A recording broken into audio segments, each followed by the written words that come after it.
Hey, good morning, good afternoon, or good evening, depending on when you've tuned in to this edition of Hypnosis Week Live. It's me again, Alex William Smith by birth, but known better to many of you as Jonathan Royal, the British bad boy of hypnosis, and I'm delighted to have another amazing guest with me this week. Now, you, as always, will find below this video, or if you're listening to the audio podcast on iTunes or some other platform, it will be below where the listen to the podcast is. You will find the social media links and the website link and all the contact details for my guest this week. The gentleman I'm about to introduce you to, he has a book out that you can go and find on Amazon and all the other major booksellers called Stop Smoking, It's a DODDLE, and we'll be talking about that very shortly. He is I don't know how to say this because you know viewers and listeners from the past that I have various different takes on things, but his own website declares the fact that he is a member of the British Society of Clinical Hypnosis, and which sounds all very posh. We'll go into that as well later. Please welcome to the show, Daniel McDermid. Hi, thank you for introducing me. And yes, when it comes to titles, I'm not too precious about them either, so don't worry too much about that. Excellent. Now, look, Daniel, there's I know a bit about your background, and I've been fortunate enough to meet you in person. A lot of our viewers and listeners may not have come across you before. This might be their first opportunity to learn a bit more about you before they go off to Amazon and get a copy of your book or contact you for other things.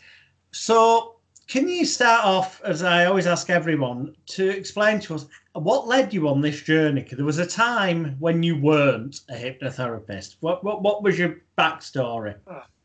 Oh gosh, it's like the origin story. I was on a podcast before, and it's like superhero story, origin story.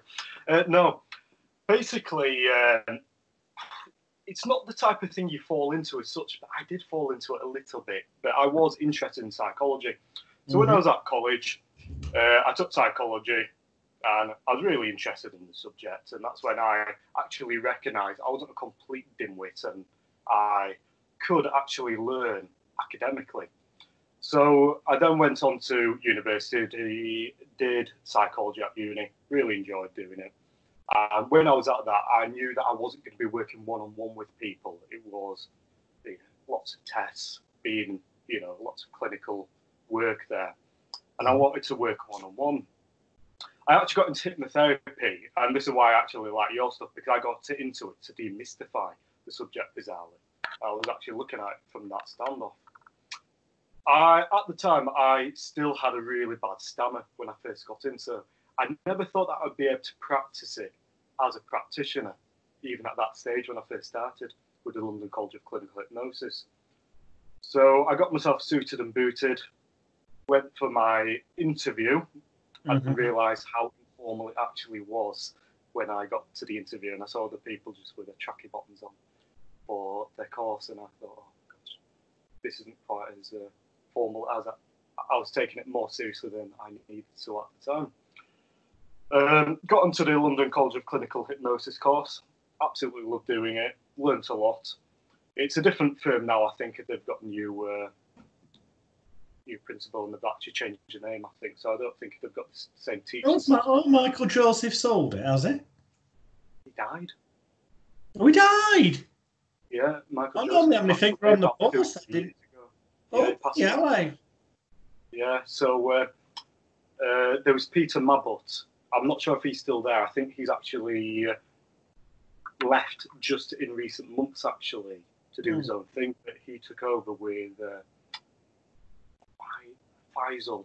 So they became the principals, but they changed it to London College of Clinical Hypnosis International. So they actually changed the name slightly. Anyway, I don't know, because I trained in 2007, so, it's 13, 14 years ago now. So Michael was there then? Michael was there. Yeah. He was at that point. And from what I heard, I actually never met the man in person, but nice bloke, apparently. Anyway. I met him, and he was a nice bloke. Oh, perhaps he must have decided to semi-retire by then, because he used to be very hands-on. Yeah. Anyhow, I carried on, really enjoyed it. So I trained up in Leeds. It was just around the corner from my house, so it was very easy for me to get there.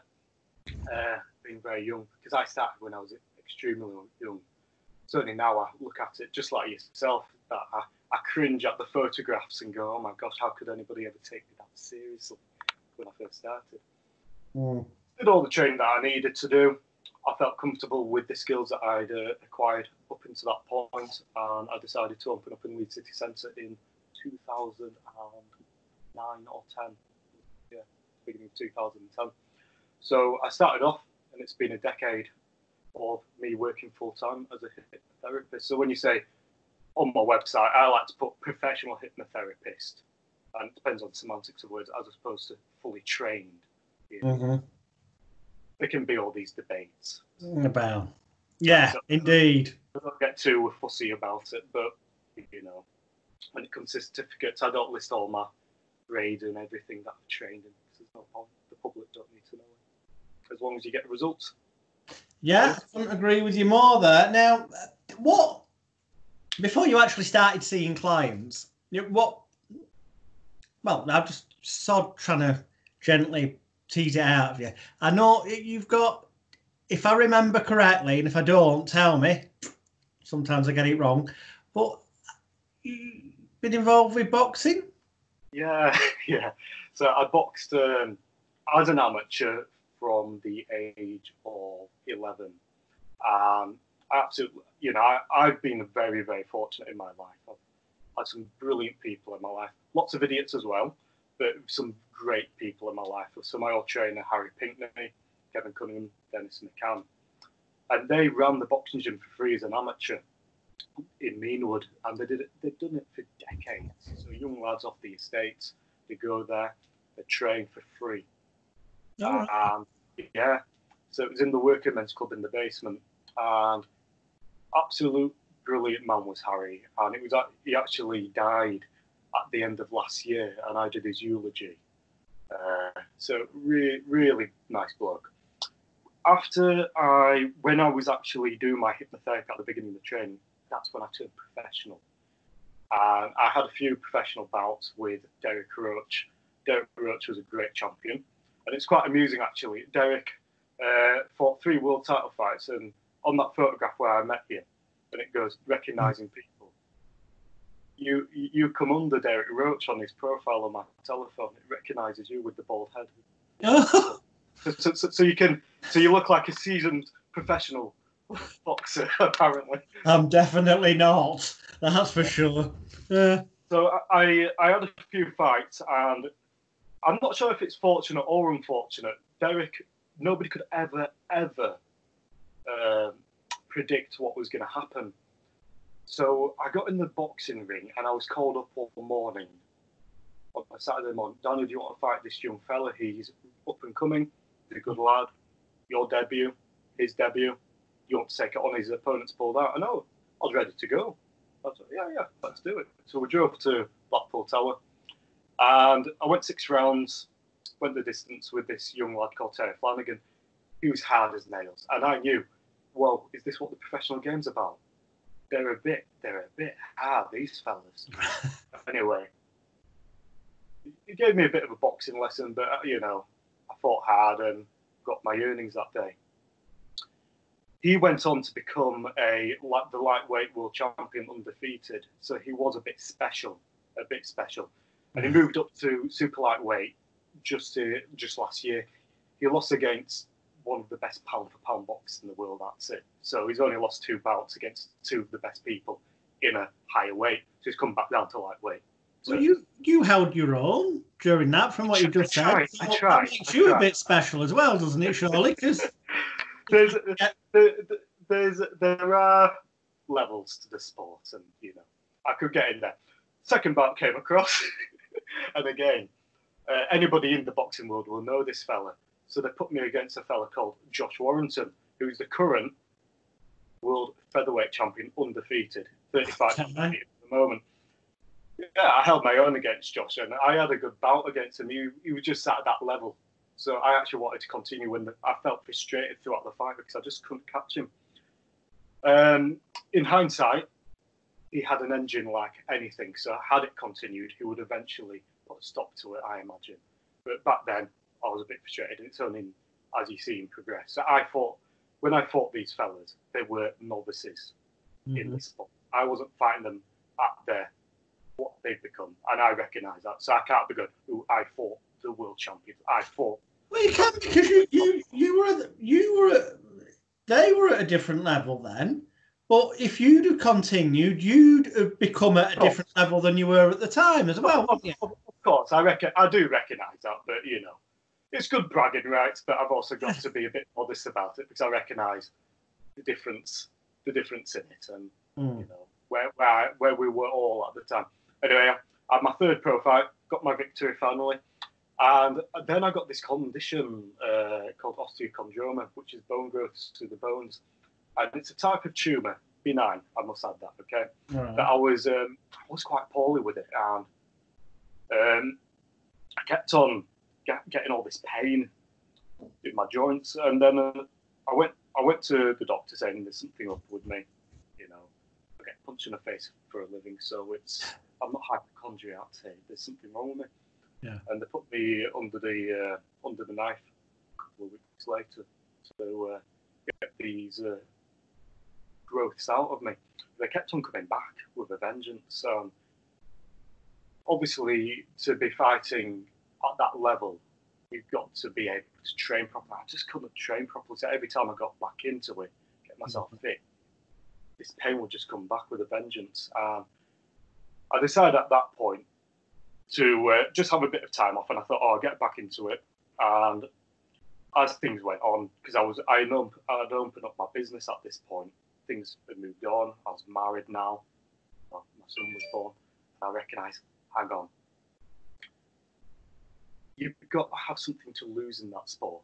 And suddenly I had quite a lot to lose, and my mind wasn't in the right. We are about mindset in what we do. It's a dangerous game to be doing it half-heartedly. You can't do it half-heartedly. You've got to take it seriously. And I'm at that elite level to really make it. I knew that I was good. I could become a British champion. I could make a bit of money, potentially, maybe get to European standard. But it might pay for my house. But then, what do I do thereafter? And I had a bit of conflict. I still have that conflict because I'm 33 now. You get the urge to do these things. Hit a bag for 3 rounds, 6 rounds, and you go, oh, have I still got it in me? Then if you spar some of the young lads or whatever, you realise, hang on, a few too many grey hairs, and you realise I've slowed down dramatically. But what about the mindset thing? Because obviously, over the years, getting experience with doing hypnotherapy and that, you could apply some of those skills into the sports arena. Yeah, I do, and I've helped other boxers with that.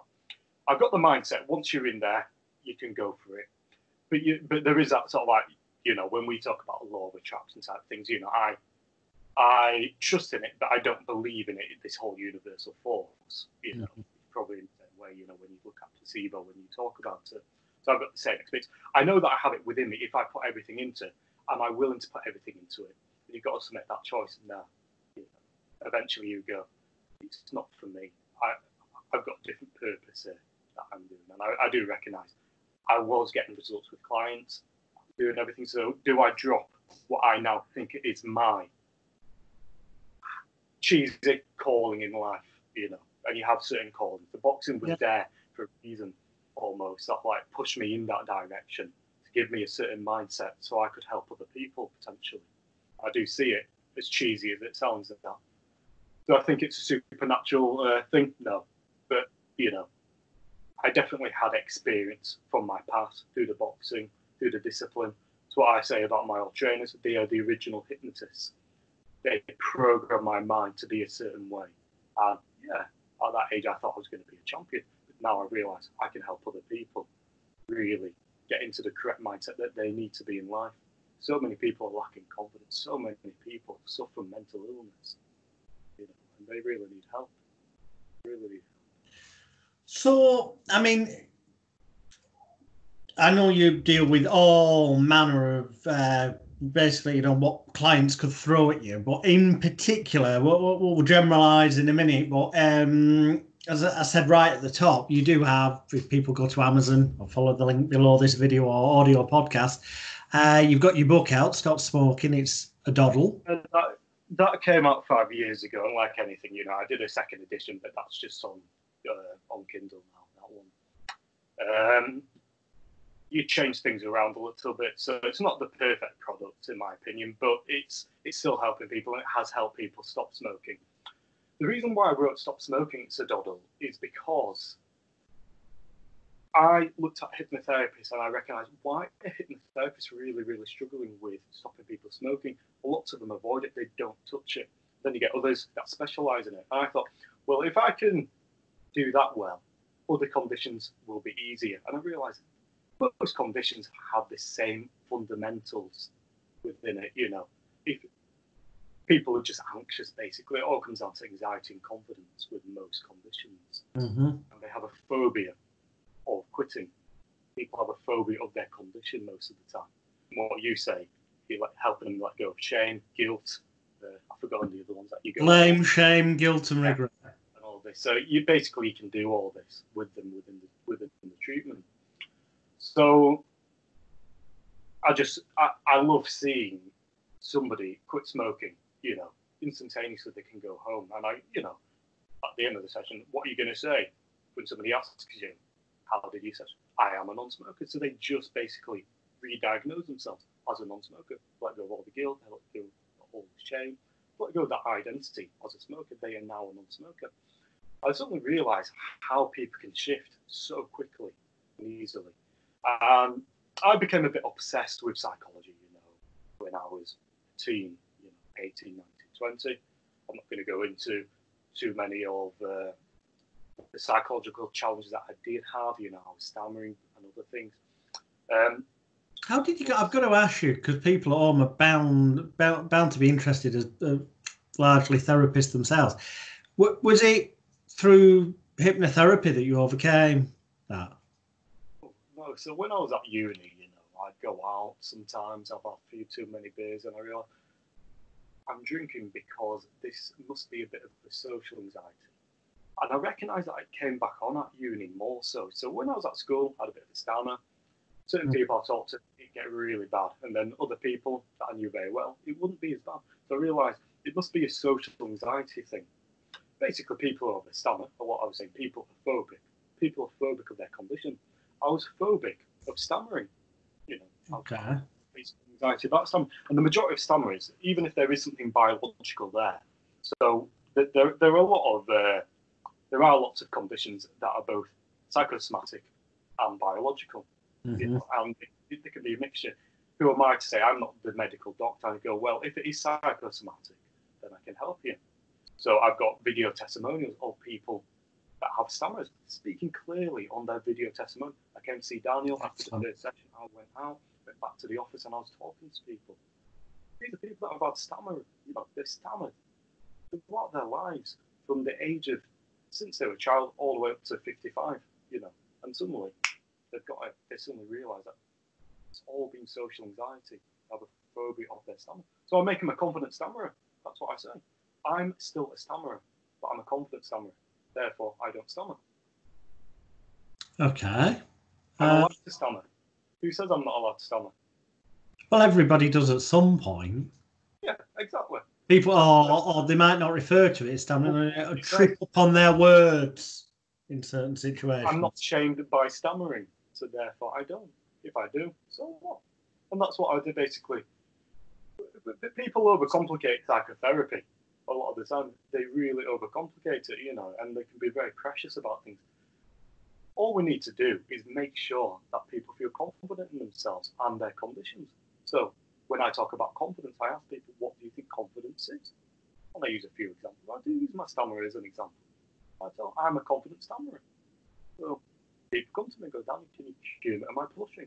I will say, why are you not allowed to blush?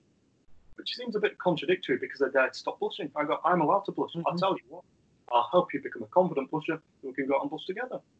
Therefore, they don't blush. Confidence is self-acceptance. And I do tell people, just because you're accepting something doesn't mean you're entirely happy about it. And if you can change it, you'll work to change it. But some things in life you can't change. but lots of things you can. So, you can't tell on camera, but I'm 5'6", not a huge bone, but I'm a confident short ass. Okay. If somebody came in with a magic wand and said, "Oh, Daniel, we can make you 6 foot," I go, "Yeah, can I try it for a week, please?" But in the meantime, I'm okay with that. I'm not going to be ridiculed by it. Yeah. Mm-hmm. You take ownership of what you are. But there are some things that you can change. So I use this as an example a lot of the time.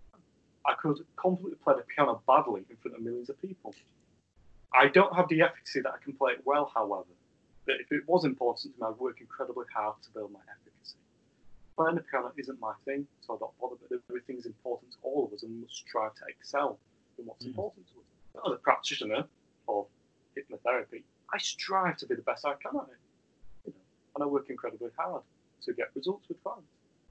That's all we have to do is actually. So even when our pride's knocked, that's okay. That's okay. And what you say, you're letting go of shame. That's all it's about. Excellent insights. But let's just pop back to smoking for a second. So I went on a... Is it habit or addiction? That's the age-old debate. Smoking. Right. Semantics of the word addiction, okay? First of all, is it a mental addiction or physical addiction?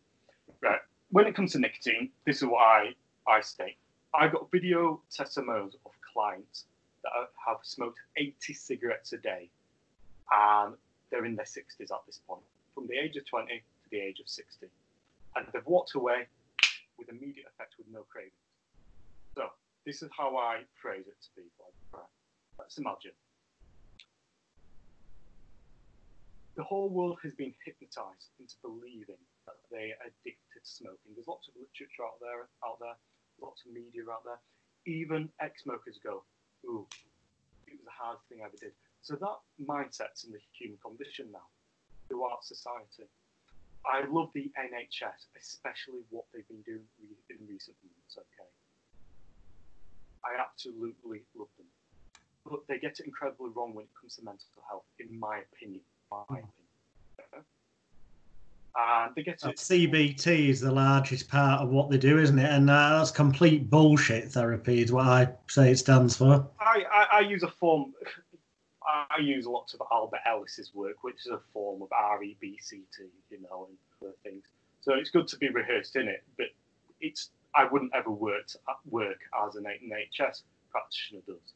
So I do believe in you can learn a lot from any type of therapy, but you take the bits that work and you ignore the bits that don't. So in any type of thing, in CBT, there are some fundamentals within it which you go, yeah, actually that makes sense, that works.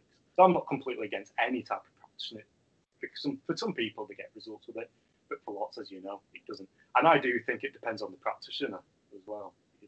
Well, yeah, very largely so. I think with anything, if a practitioner's got the right approach and people actually like them, that's a large part of the work done, isn't it?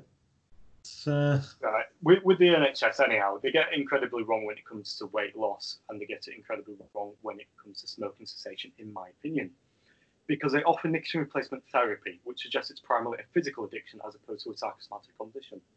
So let's look at the science of it, really. If people were exclusively addicted to nicotine, as they suggest, nicotine replacement therapy would boast a 100% success rate. The person is getting the drug that their bodies are dependent on. From the literature that I've read, it's got, I believe, under 5% success rate, yeah? Which isn't very good. If people were exclusively addicted to nicotine, as they suggest, not one person on the entire planet ever in existence would have stopped smoking using hypnosis, because we cannot trick people into thinking not physically addicted to a drug that their bodies are dependent on. It just wouldn't work. Yet every single person that I've worked with who truly desires to become a healthy non-smoker walks away as a non-smoker with immediate effect. It just wouldn't work.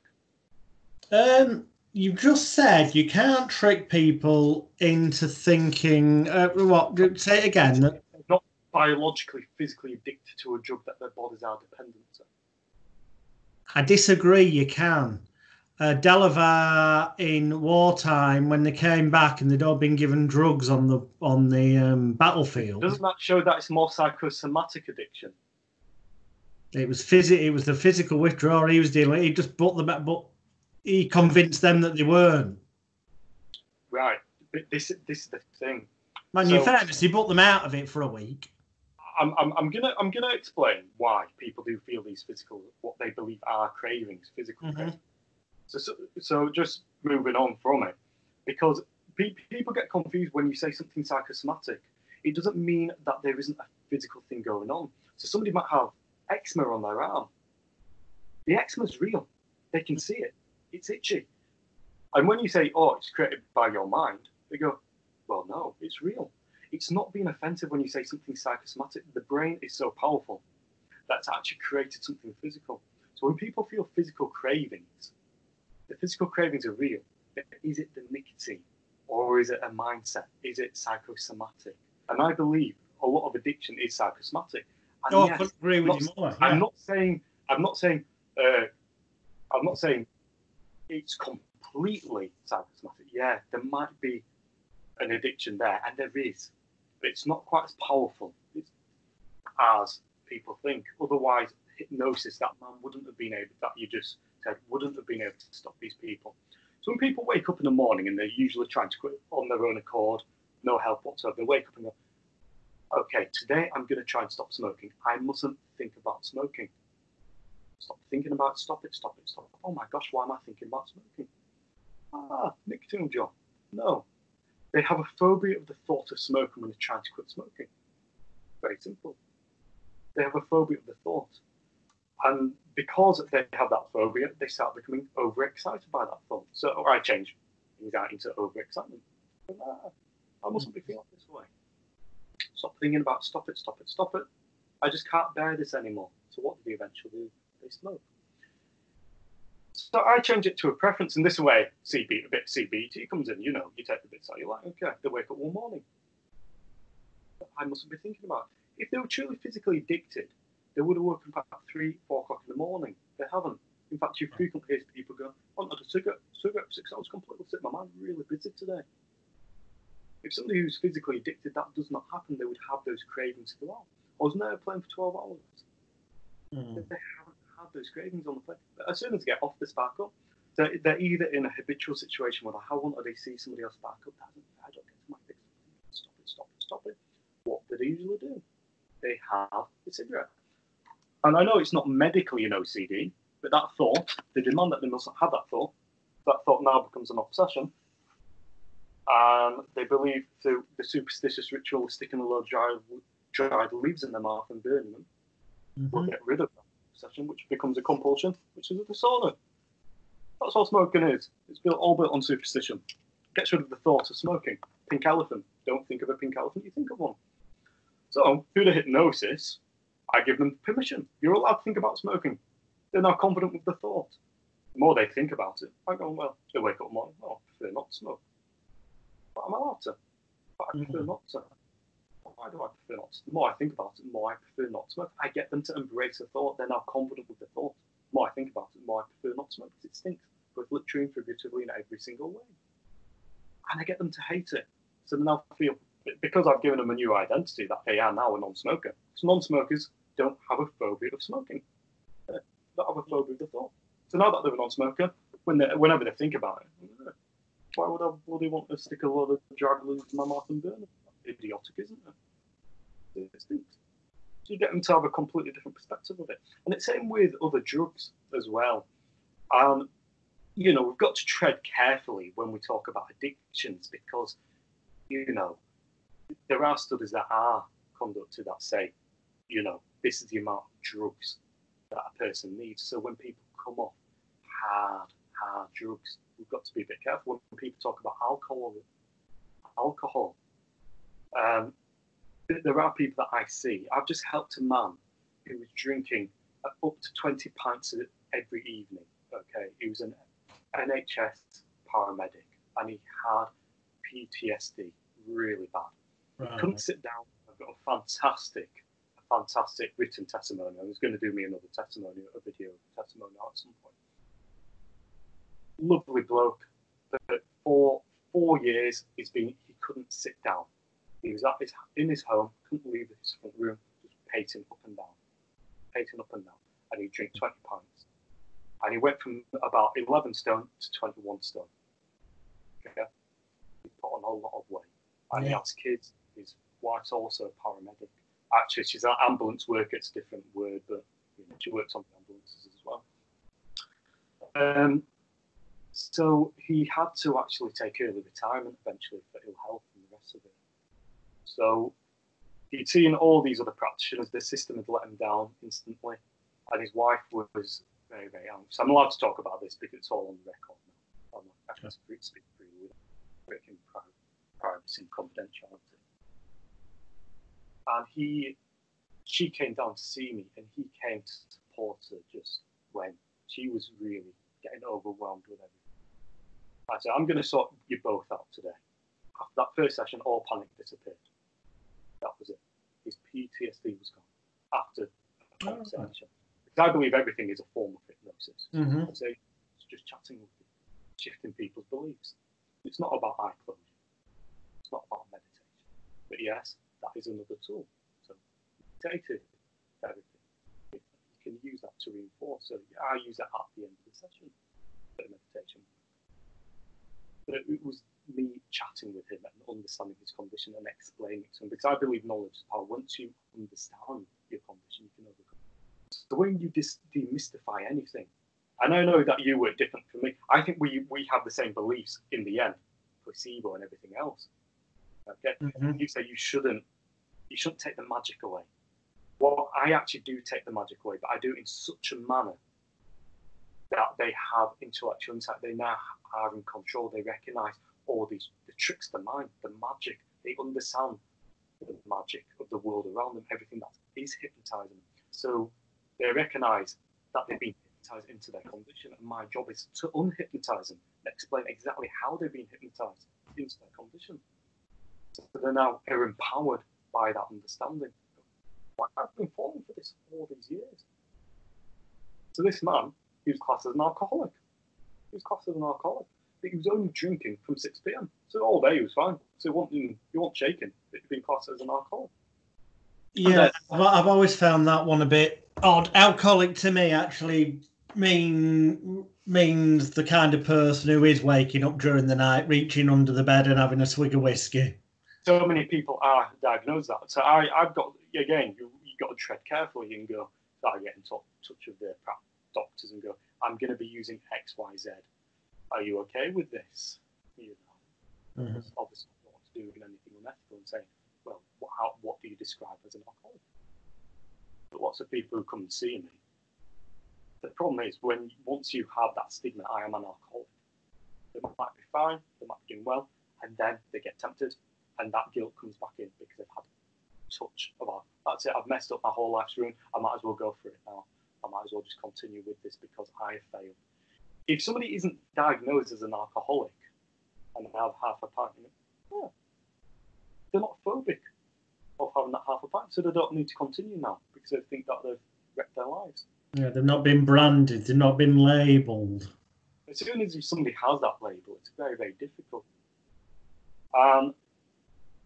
It's a really tricky one because obviously people need to have diagnosis because that can free them having a diagnosis on something. Okay, you've got this problem, and therefore they can get the appropriate help. But the problem is if they get a diagnosis, that then brands them, as you're saying, it pigeonholes them as well. Some people it helps, other people it's the worst thing on the planet getting a diagnosis. Because they're stuck with that label, they become the problem. So when we can get heated with semantics in therapy all the time. So when I talk about addiction and I go, well, is the person biologically addicted? I'm not saying that there isn't any biological addiction, but obviously people do get confused with psychosomatic addiction. And when something is psychosomatic, it has a biological reaction, and they confuse that for the actual physical addiction. So they need something. I've been there when I get a little psychosomatic from time to time. Cravings for food and the best one. I don't need it. But my brain says, oh, quite like that. And you feel it. You feel something physical occur. And then you laugh at yourself. Oh, cut it out. Yeah. There we go. No, I like the way you're explaining it. It's yeah, that thought, the difference between physical addiction and it being psychological. I mean, without my definition of alcoholism, someone who wakes up during the night and even has a swig of whiskey, for example, and that's happening throughout the night, there's some level of arguably physical addiction there. Or at least a medical GP would say there is, and that it is dangerous in those circumstances to just immediately stop. I know, and that's always a challenge. So even with this gentleman, I got him, so he came back to see me after we got rid of the anxiety. He came back and we had a few sessions. Okay, let's just decrease it in a safe manner. The thing is, he was a paramedic as well, so he understands the science. Well, yeah. So I would go, right, you're smarter than I am when it comes to the biology of this. But let's decrease it bit by bit. Let's do it safely. Just like if somebody's coming off any medication, you don't go cold turkey. Let's do it appropriately. He did it appropriately, so he came now. And now he has a glass of wine with his Sunday lunch. It's fine. A beer with his Sunday dinner. It's fine doing that. And yeah, there are people that I've worked with, though, as well, that have been diagnosed that are drinking through the night. And I've had similar. Obviously, I can't talk about, I don't want to break privacy. Obviously, yeah. So, but they've come off in the same way. So it is that, wow, they've had half a pint with their friends. They were okay doing that, even though that they had been diagnosed as an alcoholic in the past. Because their alcoholism was a symptom. It's a symptom of depression. They're down and dumb. Some people with depression, they just cannot get out of bed. They're just hiding away. So it's just, you hear many practitioners that say the problem isn't the problem. And it isn't a lot of the time. The alcohol isn't the actual problem. The problem is depression. Their lives, that is just a way of them. Yeah, well, depression obviously is one label, or it could just be, it can be, I totally agree with you with this entirely, that, drinking isn't the problem, smoking isn't the problem, eating too much isn't the problem. It's either depression or some sort of stress-related thing, anxiety, worry, fear, like you touched on before, or fundamentally some element of imbalance or lacking in their self-worth or self-esteem, or wanting a need for something that's getting replaced by the old cheesy saying, someone who's drinking's drowning the problem, someone who's smoking's creating a smoke screen, drugs is an escapism. So yeah, I totally agree with you there. Their unconscious thinks that's the solution to all life's problems in that moment. They believe that. So when you actually recognise it isn't. So I use I use different analogies, different metaphors when working with people. When you look at the inner child, you look at the friend, the part. It's got so many labels that you can throw at it, and depending on the person who's in front of you. So if I've got a woman who's, let's say she's 40 years old for illustrative purposes, and she's got a 10-year-old son, we'll call him Timmy, shall we? She's been working a 60-hour week that week. She walks home, walks through the front door on a Friday evening, absolutely knackered from work. And she'd stopped smoking 3 months before, and she's left the cigarettes in the bedside table. And little Timmy's found them. So he runs down to Mummy. Mummy, you look so tired, Mummy. I know what will happen. Here we go, Mummy. That's better, isn't it?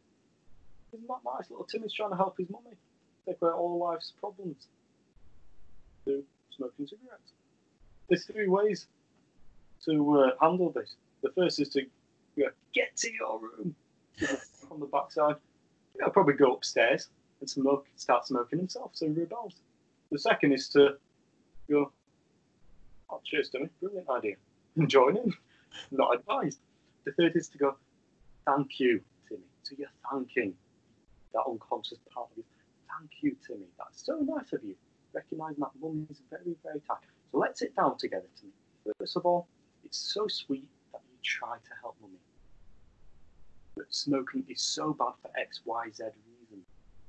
I know. When mummy comes in next time, let's go into the kitchen. We can put the kettle on, make hot chocolate, do something a bit different. Okay? But it's so nice of you trying to look after her. The unconscious mind, that's all the unconscious mind. It's a child. It doesn't understand the world around it. It's trying to help a person, but going about it in the wrong way. So I use this phrase, all badness is a corruption of good.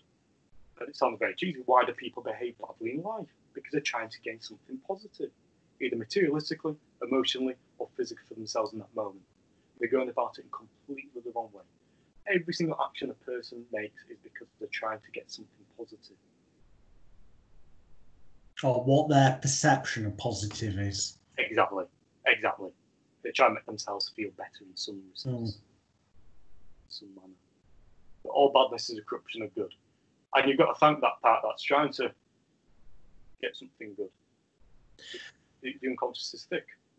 That's what I teach my clients.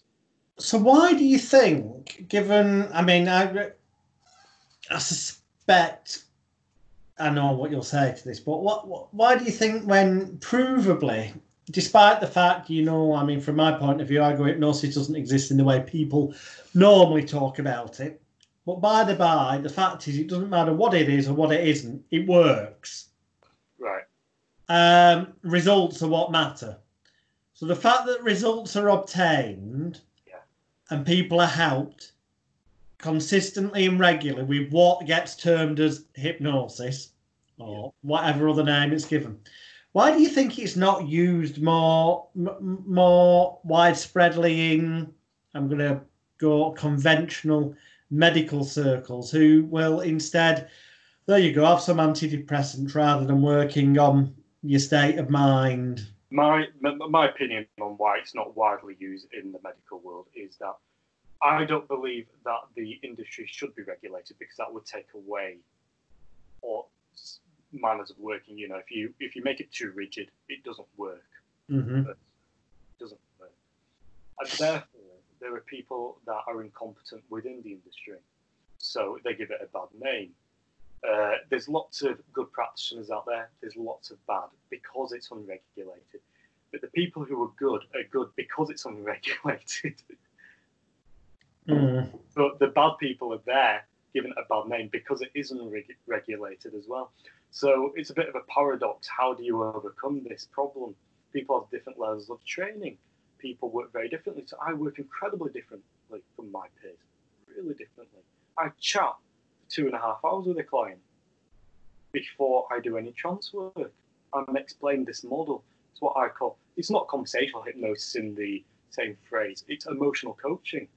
I say that's more under the psychotherapy counselling banner. I still class it as hypnosis, you see. Well, it is, because arguably all communication is, isn't it? Exactly. So it's semantics of the word hypnosis. So when people say, "Oh, I'm off to see the hypnotist," what I say, I'm unhypnotizing them. I'm the unhypnotist, basically, because the world themselves has hypnotized themselves into the condition. So, so why is it not used, is the question. Basically because it's such a wide variety of what people think hypnotherapy actually is. So you've got law of attraction type hypnotherapists, you've got holistic crystal healing type of hypnotherapist, you've got your regression, spiritual healing type of hypnotherapist, you've got your twerps like myself who, a bit more pompous with their approach type hypnotherapists that try and make it more academic. You've got the more people like yourselves that will use placebo, a bit of mystical within it, but knowing that it doesn't exist type of hypnotherapist as well, where you go, I will use the placebo to make this person better. That's fantastic. But lots of practitioners don't get results. So there are some who excel. They're getting results with almost everybody, and you're getting some that just cannot get results. And they come in, they go through the sausage factories of training. That's ideal segue to something I was going to ask you about. So it's wonderful. I'm just picking them up.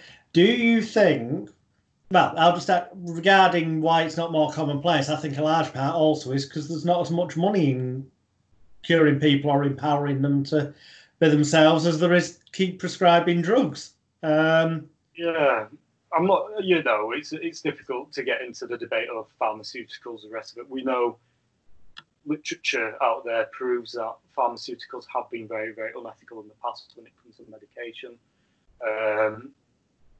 There are GPs, doctors out there that don't know how to treat a person.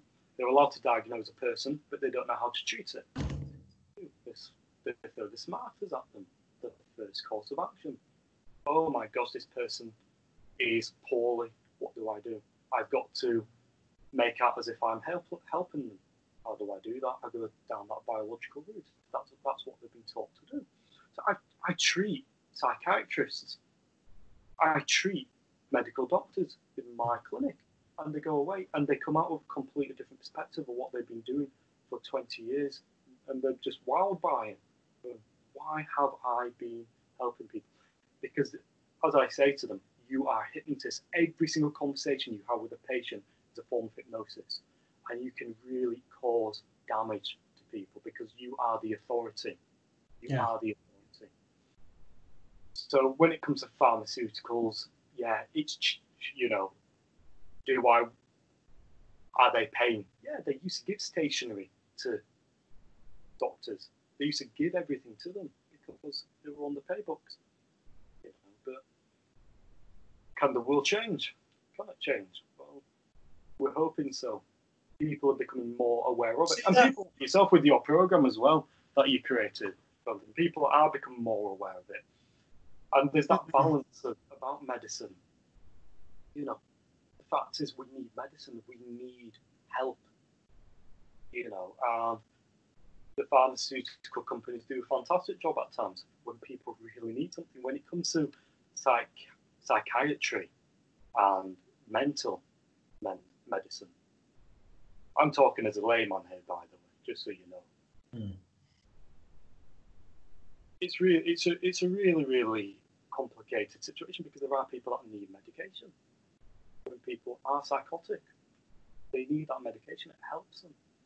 But then when it comes to somebody having a bad day, or they're grieving, and that's classed as a biological condition because they're grieving, do they need medication? No. Probably not. They need support and help. They need solutions. They need tools. And hypnotherapy and other types of therapists help them gather them tools that they need. So it shouldn't be the first course of action medication all the time. But it is a lot of the time, depending on the medical practitioner somebody goes to. And people can be very, very lucky, depending on their doctor. Cool. So the other thing which tags on to what you were saying before about there's a lot of crap practitioners out there. Partly that can be due to the training that they've done because they may not have had adequate training. Obviously, there could be the reasoning that they might have had the best training on the planet. Well, really good training, but for whatever reason, they've gone away and they're not doing it right, so to speak. They missed the point, or they're not confident enough in the delivery, or whatever. But the actual question is, you have got, as people will see when they go looking at the links below this video or audio podcast on your social media platforms, on your website, but regularly I see on Facebook, you have got a hell of a lot of what gets termed social proof, so testimonials from people. This was my issue. This is where I am now. Wow. And, you know, that short of somebody coming up to you and going, I personally recommend this individual, face-to-face, verbal, personal recommendation, seeing somebody who's had a similar issue to you and then it's been overcome and just saying, go to this person, is the next best things in terms of credibility and whatnot. Why do you think, because a lot of our viewers and listeners will be hypnotherapists themselves, the vast majority, I would say, of hypnotherapists have very little out there in the way of social proof? Now, it can't because they're all crap, because there's a lot of them that are still, you know, have still been in business, struggling along for years, but they don't appear to have that much social proof. Well, do you think they're just scared to ask for it? Sometimes I might be scared to ask for it. Sometimes it's a technology thing. People are a bit averse to technology. In modern, it's becoming easier and easier. I've been like that in the past myself, because you met the gentleman, Steve Miller, and Steve's great, and I remember him telling, why don't you get some social proof, Daniel? I was like, well, people, some videos. Because we discussed this, and I go to him, well, why don't you get some social proof? Because I think he was a bit like, are you as good as you say? Because everybody claims to be good. But I was like, well, how do I prove this? I go, well, the problem with written testimonials that could be fabricated. Why don't you get some video? I've got to get myself a camera now. So I had to go and invest in a camera. Having a consulting room for when people. So it's asking them. And then look at the legalities. But there are some bodies as well, some governing bodies that say it's unethical. So I've had this debate, I've written blogs on this. People say it's unethical to gather video testimonials. I don't think it's unethical if you ask. And they sign a disclaimer going, No. And the fact is, when I've asked people, I'm not putting them on the spot. They come back and do it. So it's not on the spot. I lie. I have had people when they've got rid of a phobia immediately. So they're holding a spider at the end of the first session. Yeah, because they know it's work when they're there dead calm laughing. Oh, look, I've got this. Or somebody has a phobia of eating fruit and they're eating the fruit on camera and then it's there. So they're the only ones where they actually are exposed to their phobia at the end of the session that I put. Otherwise, they return.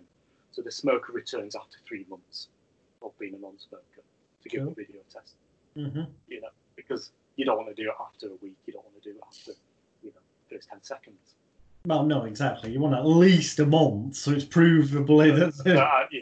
So we do that, and we make sure that the testimonies. But some people are just lacking. So there might be a technology.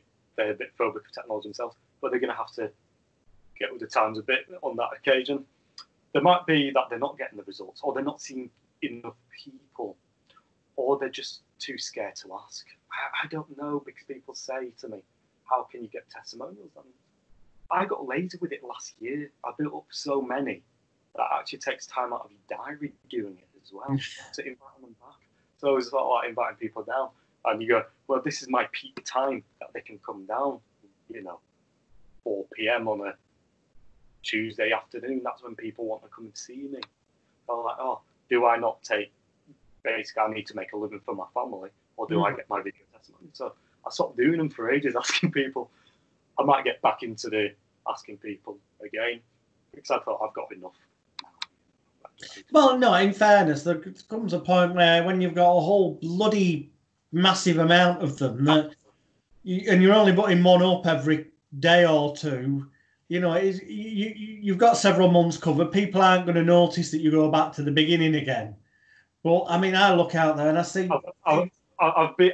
In fact, I put a new one on just recently, and the reason is it's a video testimonial, just because people are a little bit concerned about video call therapies at the moment, because we had to do everything over video call. Yeah. So I'm getting them again just to prove that it works over video call, just to make people more assured.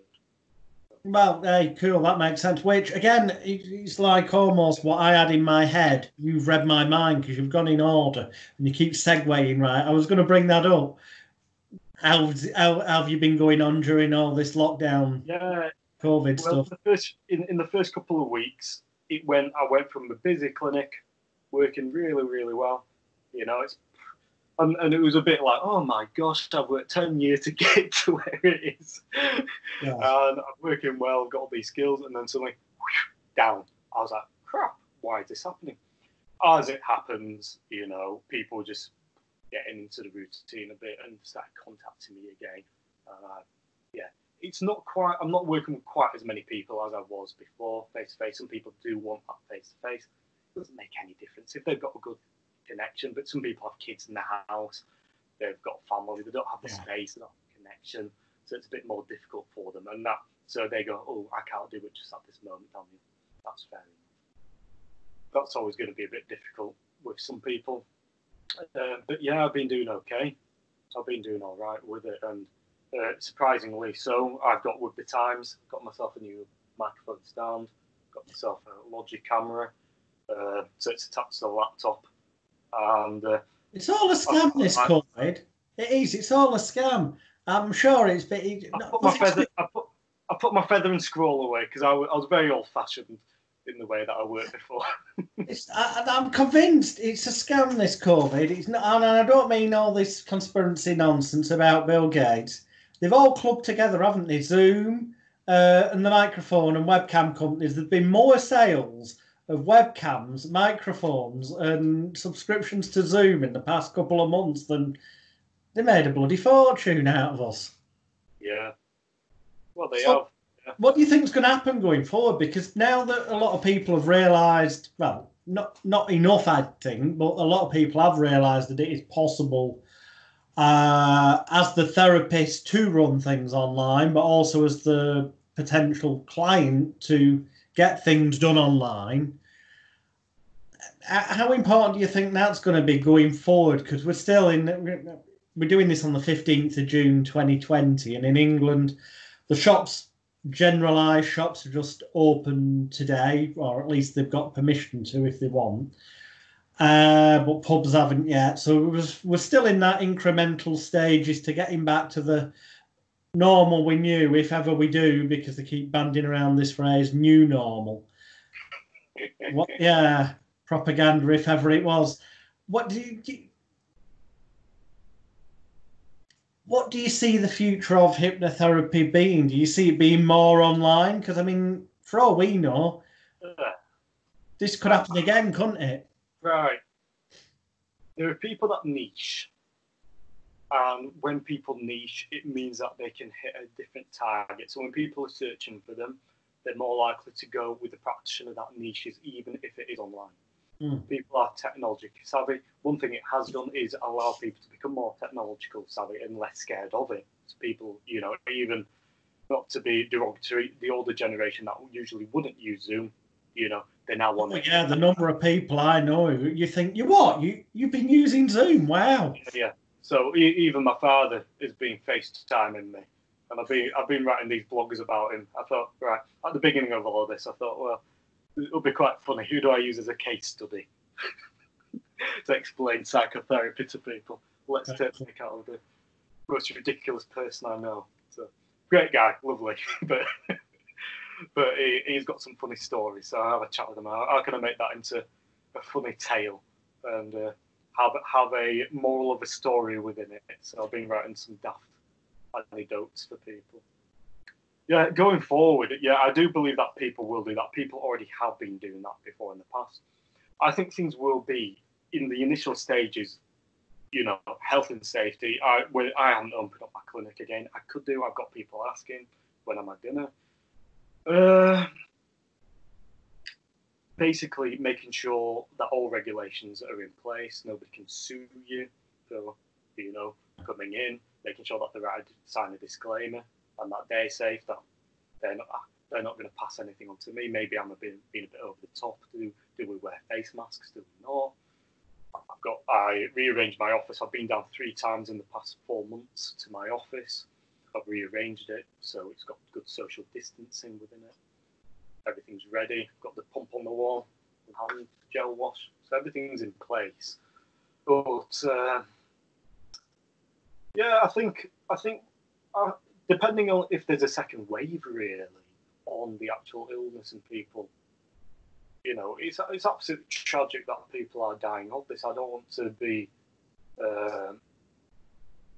looking at it and just, going, oh, it's all a conspiracy completely, because there are victims to this. I've had clients who have had victims within their family members.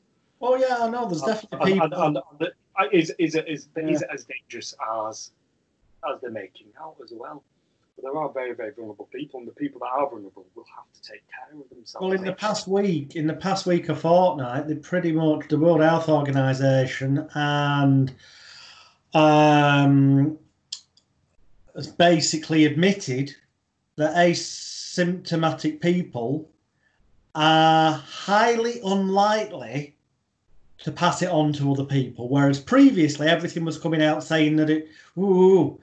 So you've got that. You've got the fact that the social distancing malarkey is somewhat farcical, because In England, we're at 2 meters, but loads of other places it's 1 meter. And now UK is looking at 1 meter. Well, finally, what? Because they're now finally listening to the World Health Organization. But a medical doctor, I think Dr. Vernon Coleman mentions this on his YouTube channel. But there are studies out there. If you look at how far does a sneeze travel, now the cloth mask that we're getting told to wear as members of the public offer zero protection. In fact, some of them on the boxes saying totally unsuitable for COVID protection. You've seen these images going around. They're not conspiracies, it's fact. It's like getting a garden pea through a chain link fence. It's going to stop nothing. And a sneeze, even with one of them on, the thing, if you believe in it being airborne, the studies show sneeze can travel up to 26 foot. 26 foot. So 1 foot, 2 foot social distancing with a mask is useless. It's a mind control flipping. Right. Yes, people are dying, don't get me wrong, and that shouldn't be minimised, but the figures that have most recently come out from the World Health Organization, I think it was we're on the 15th, was it the 10th of June? Off the top of my head, I think the most recent figures that also allowed in honest figures of which people had pre-existing conditions, and close to well over 85%, closer to 90% of people who died through COVID had a pre-existing condition that will class them as being high risk.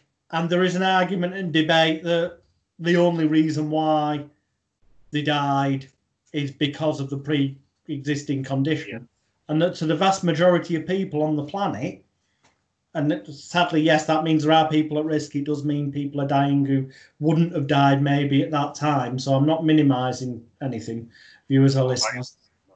But for the vast majority of people, the risk is, the risk for the vast majority is no more than normal flu. And they're actually starting to admit that now. Even the bloody UK government guy, what's he called? Chris Whitty. Stood up, and the video's there if you go looking for it on YouTube. Just type in something like admits that COVID is incredibly low risk. He's gone through it in the past couple of weeks going, well, this level of people over this, at high risk, people in these categories. But then he reiterates for the vast majority of people, the risk is minimal, and the majority of people who'll get it won't even know they've had it. Yeah. And this is it, like at the beginning, before lockdown and that, I've got a brother-in-law who's in the forces. He thought he might have had it. My father was a bit poorly that same week. They'd seen him. And I had a few nights, most bizarre pain I've ever had in my life. Like heavy breathing, really heavy breathing. So, I was thinking in my head, I was, is this again, we were at is this psychosomatic? I wonder if I've got COVID here. I've not really known what symptoms. I had absolute agony in my legs. I've broken my legs in the past, It was the same pain as if I'd just had my legs snapped. Right. So I had about 2-3 sleepless nights. Then I was fine. What's happened there? Absolutely fine. A bit of heavy breathing, but I was okay, I like to consider myself a fit enough youngish man, But so it was quite a weird one. It might not be. I'd quite like to get that test myself to see if I've had it or not. Especially with a few people. People in these workplaces have had it and they've been tested. This is leading to a question. We haven't totally lost the plot, viewers. I'm leading to a question here. So, if we look, you might know, you might not, who knows? But before Christmas, the number of people I knew who had dry coughs, felt a bit run down, this, that, the other, which now, with hindsight, sounds like the description given out that people who might have it mildly and not realise or whatever, that maybe a load of people had it before Christmas. And ironically, in the past couple of weeks, because they weren't really saying that, but there is stuff out there now where they're saying that arguably it could have already been in England at sort of end of October last year. When I was looking at it, you know, this is going to make me sound like a bit of a pompous twit, by the way. A know-it-all. In that December time, January, I've lost complete time distortion, by the way. I think we all have, because every day is the same. Yeah. But before lockdown and everything, for about 4 weeks before, at least a month before, I started to walk into work because I thought, I better not be getting on the buses and stuff to get to work. So I was walking in and it was really good for my health and quite enjoyable. And I was passing people because I'd seen it in China beforehand. Oh, they've done all that. I was thinking, if it's there, the world is so easily accessible now. It will be here. It will be here now. Just will be. And is it a killer or not? I knew it wasn't. I knew because I've seen other illnesses, Ebola, in the media. I knew there's something about this that's a bit different. The fact that a government is looking at it in this manner and they're hiding it on the cameras, you know, but it's become more apparent that it's different the way that they respond to it. So I did have that initial, is this a bigger risk than... So I'll keep it safe just for the time being. Got on to my office, so I'm working every day.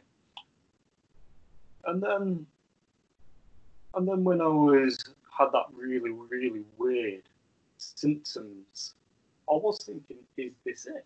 Is this COVID?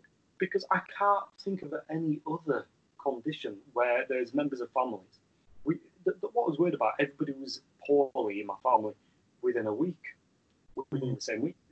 Different symptoms. That's what's so peculiar about different symptoms from one another.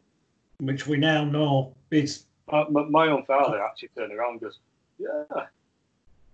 He didn't even he hadn't heard of it, to be honest, at this point. I thought I was going to have a heart attack. I thought I was going to die in the middle of the night. He actually said that. I thought I was dying. And he's never been like that. He's not a hypochondriac. He doesn't have panic attacks. He's never heard of Zen, but he's the most Zen person you've ever heard. Hence the reason why he's Zen, because he's never heard of it. Oh yeah, not going to worry about it. So my question, which we're leading up to then, it's relevant. Well, it's very relevant, as you'll say.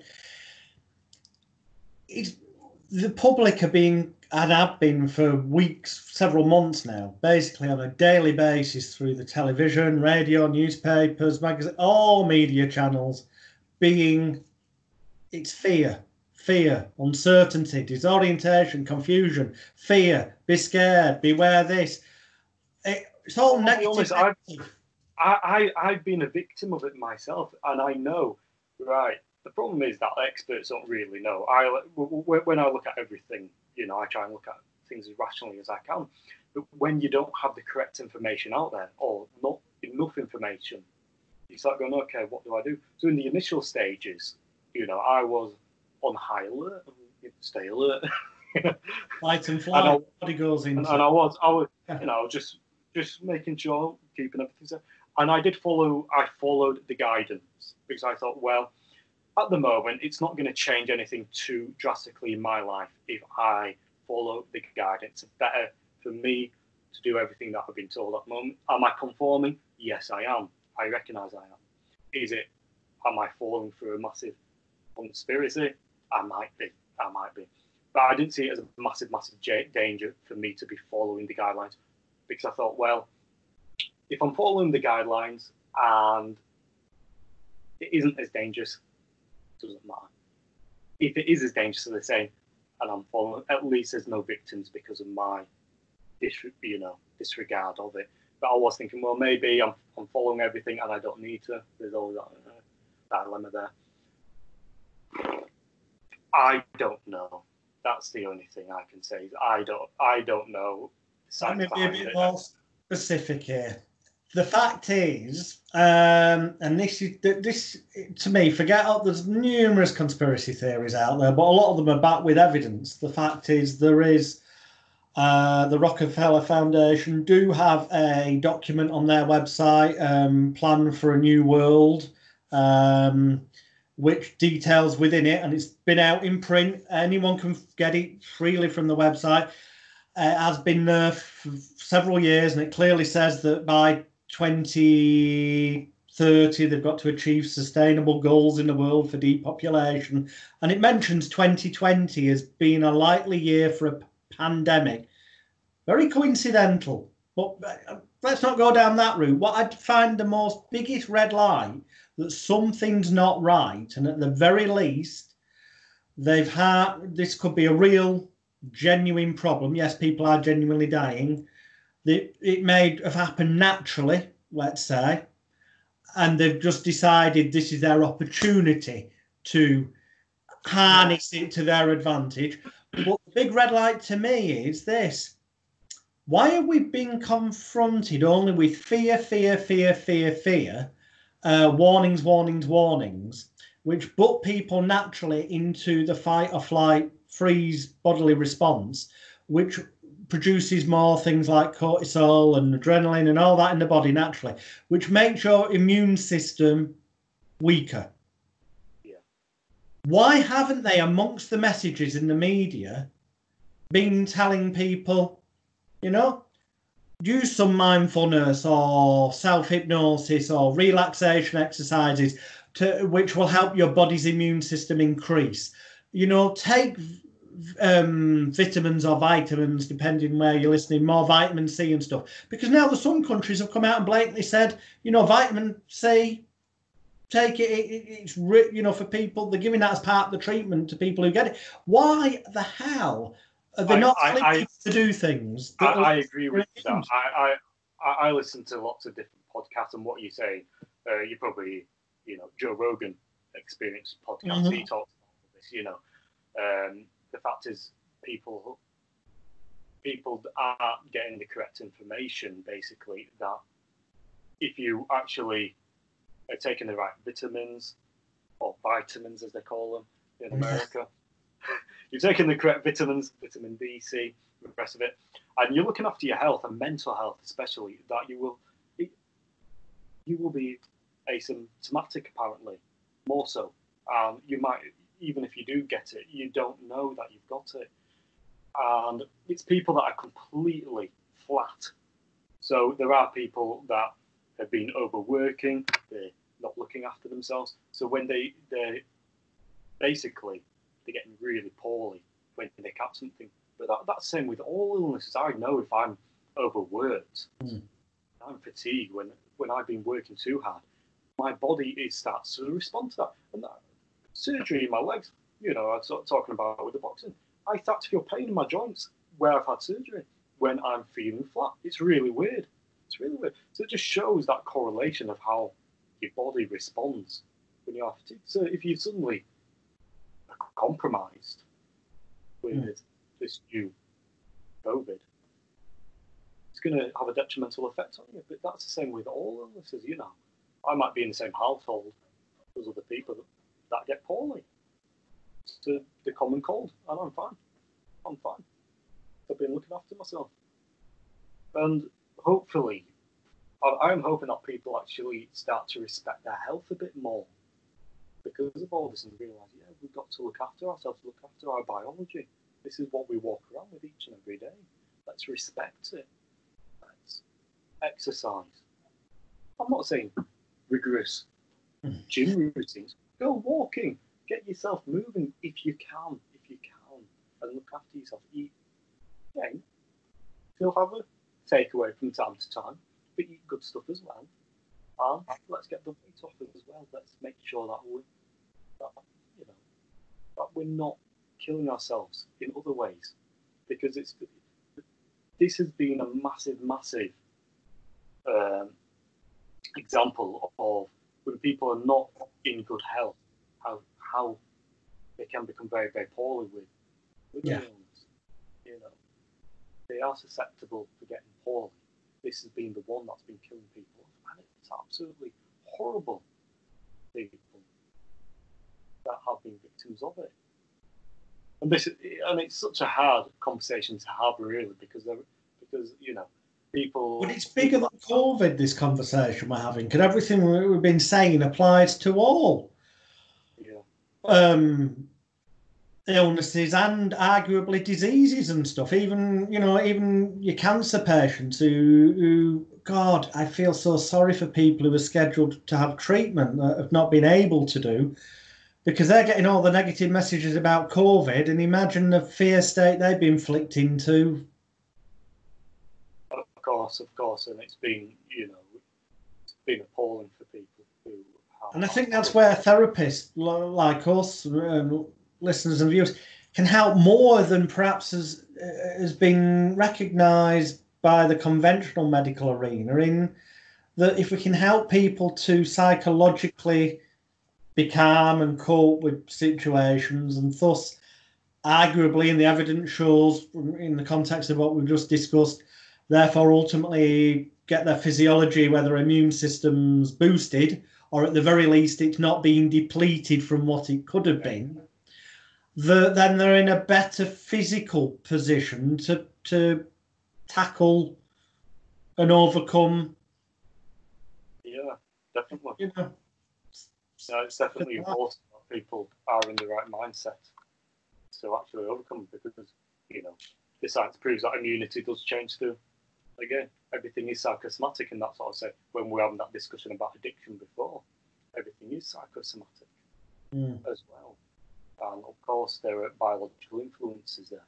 But if you are drained, if you are feeling poorly, just generally, when something comes along like this, even if it is a common cold, if it's a seasonal flu, we need to build our immunity to ensure that we're actually better health altogether. As a society, we need to make sure that is the case. Yeah.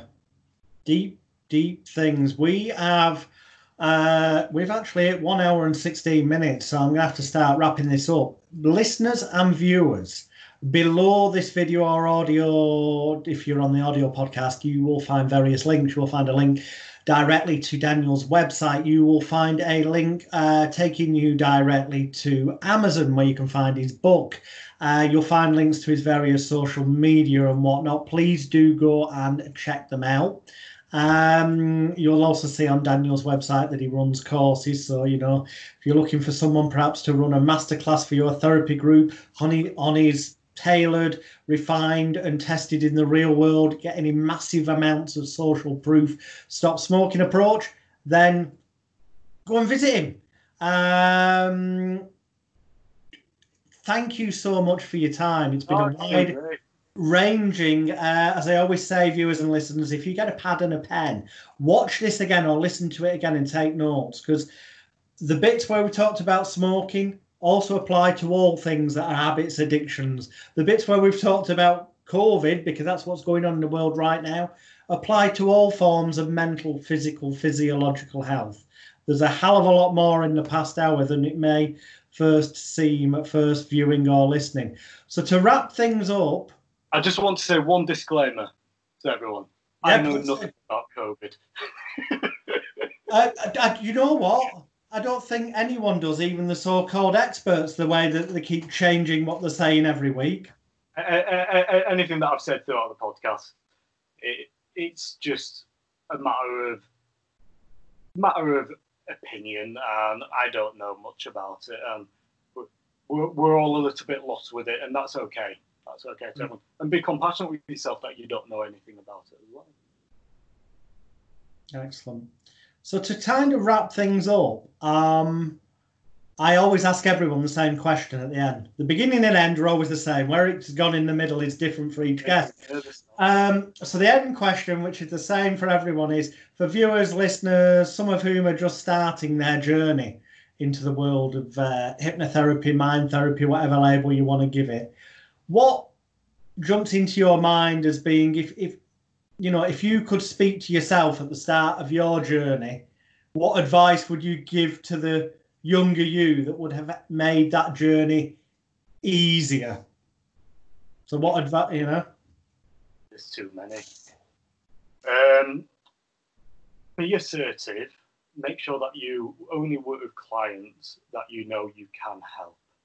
Mm-hmm. And also be confident in your skills and keep on striving to help people. There will be challenges ahead, and don't be spooked by that. But just work hard, keep on reading. It's so important that we keep on reading and educating yourself. You don't have to go from course to course all the time because it's replicated stuff. But there's some fantastic books out there. There's fantastic material out there for people. But be interested. Be interested in what you do.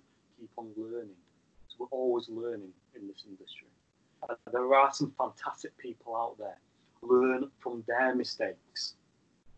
Don't just go out there thinking you know it all. Learn from others' mistakes and listen. Listen to others. And also, even if you don't agree with some of the methods out there, learn it anyhow. Learn what you don't like. And then you've got a catalogue of knowing what works. Don't dismiss anything. Excellent. Yeah. Tremendous. Thank you very much indeed, Daniel. Thank you, viewers and listeners. Check out the links below. And I'm sure Daniel will answer any questions you've got. If you contact him, he'll point you in the right direction of one of his courses, or as I say, go and grab his book. Thank you very much indeed. We'll see you on the next edition. Bye for now.